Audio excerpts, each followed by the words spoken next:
खुशी हो गई कि मैं पहली बार इस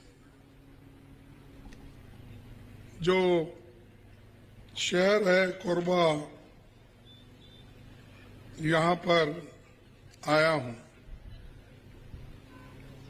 और मुझे देखकर और भी खुशी हुआ कि आप सब लोग मिलकर एक होकर कांग्रेस को मदद करने का वायदा किया है और उस पार्टी को चुन के लाने का भी आपने इरादा रखा है। पिछले 3 चुनाव में भी ये आगे था और अभी हमारे अध्यक्ष ने कहा कि हमने 4 में से 3 सीट जीते थे, अब इस बार 4 के 4 सीट हम जिता के देंगे, ऐसा उन्होंने अभी वायदा किया। ये जो वायदा है और ये चुनाव है, ये बड़ा महत्वपूर्ण चुनाव है। ये इसलिए नहीं कि कोई एमपी बनता, कोई एमएलए बनता, कोई मंत्री बनता, कोई मुख्यमंत्री बनता। ये इसलिए जरूरी है कि आरएसएस और बीजेपी इन लोगों ने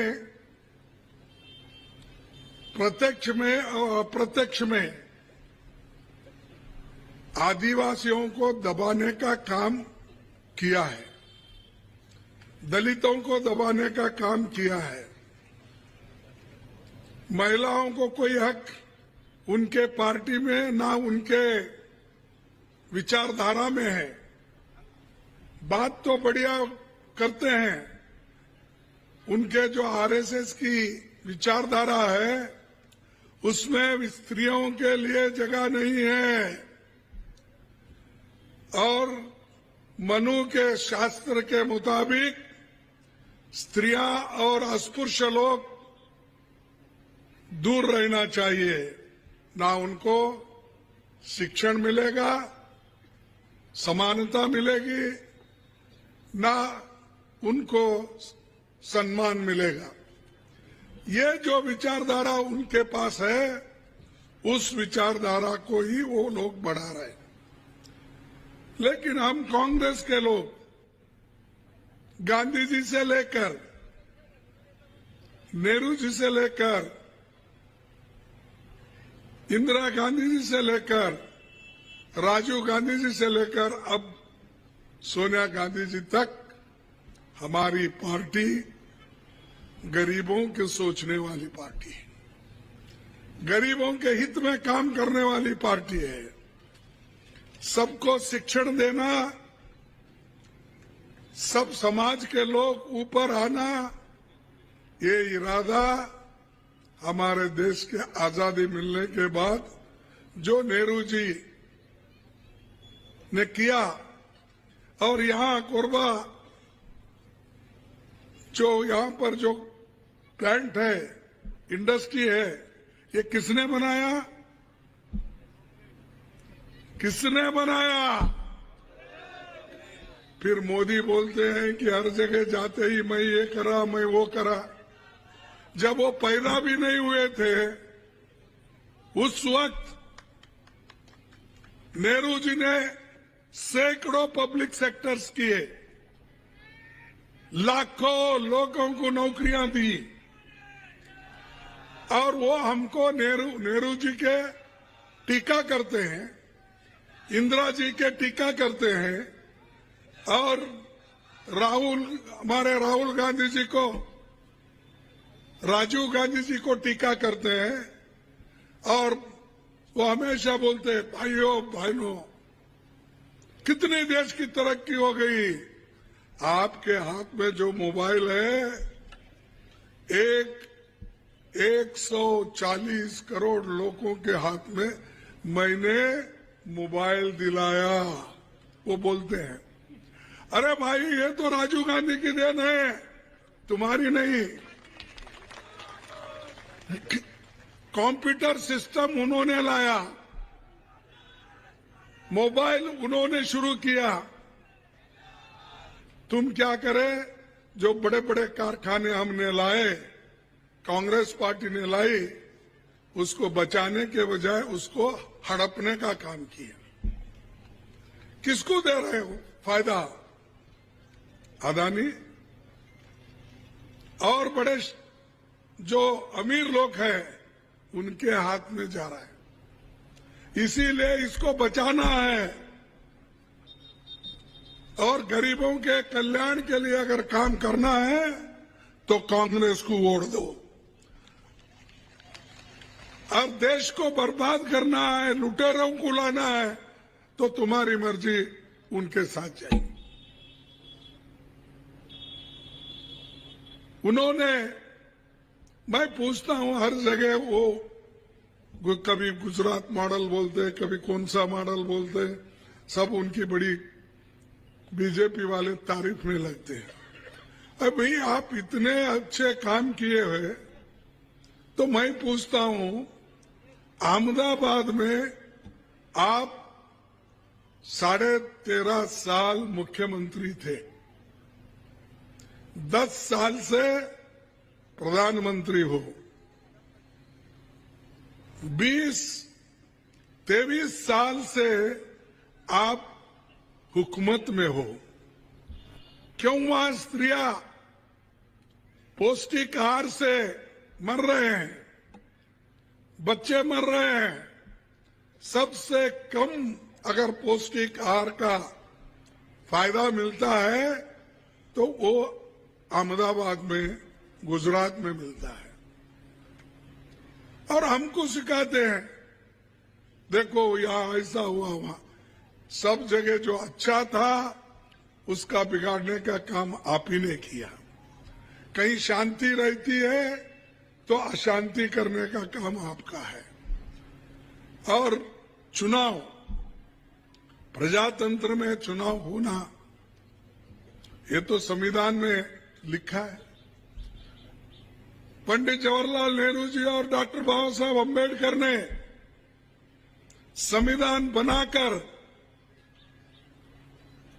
विदेश में मां बहनों को वोटिंग का अधिकार नहीं था, लेकिन यहां पर आजादी मिलते ही, संविधान बनते ही महिलाओं को अगर अधिकार मिला है, वो भारत में मिला है, हिंदुस्तान में मिला है। हमने ये काम, जो आदिवासी है, दलित है, किसान है, गरीब है, अल्पसंख्यक है, उनके लिए तो तुम कुछ काम नहीं करे। अब आदिवासियों की याद आ रही है। अब ये 2-3 साल में वोटों के लिए हर जगह जाना, तुम बनवासी हो, तुम ये हो। अरे हम तो आदिवासी है। मैं तो पार्लियामेंट में बोला, आप सुने क्या नहीं?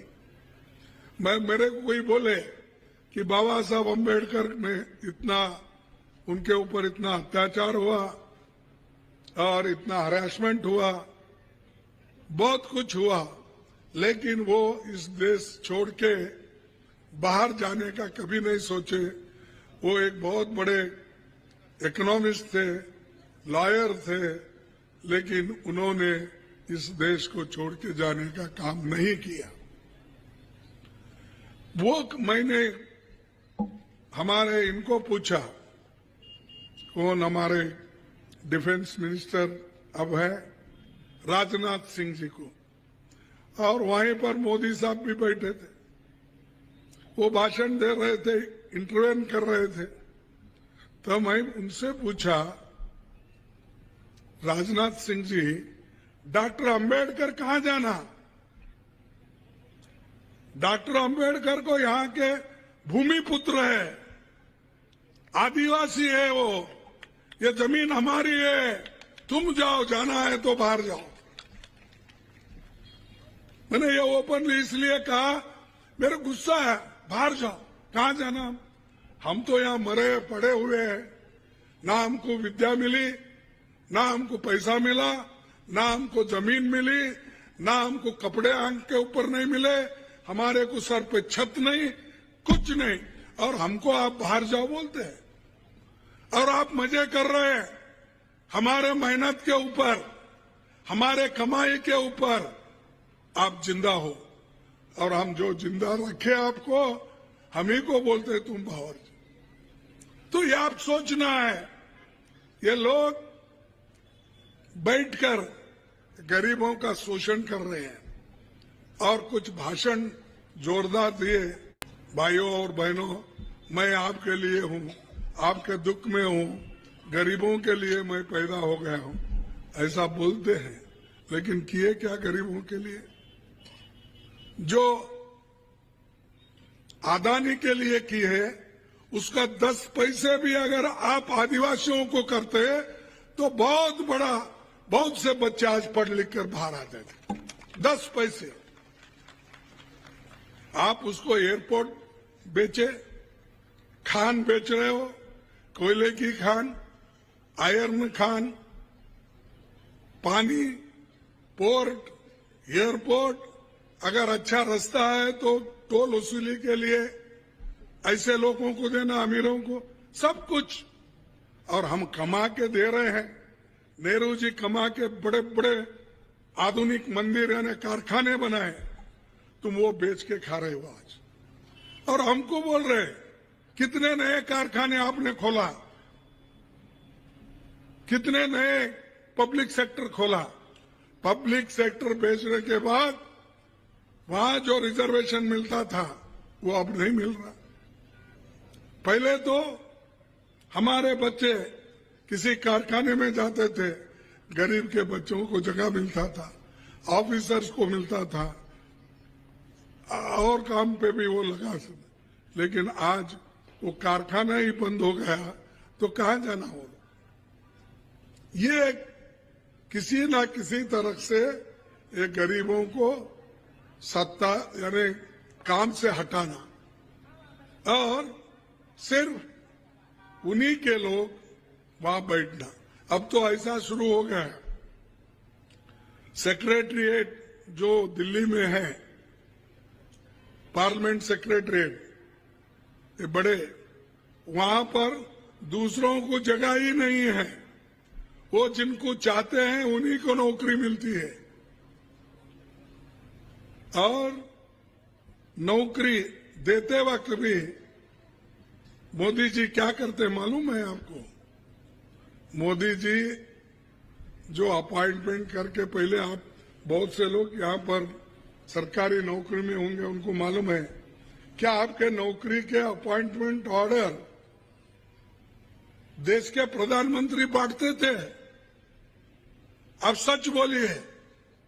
वो अंडर सेक्रेटरी सेक्रेटरी से टपाल में आता था, देखकर खुश होता था, लेता था।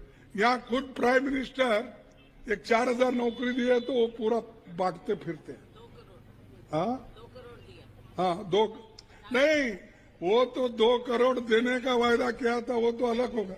ये जो है नौकरियां जो 2000-3000 भी अगर रिक्रूट करते हैं, उसके पर्चा के जैसा सब कुछ बांटते रहता है।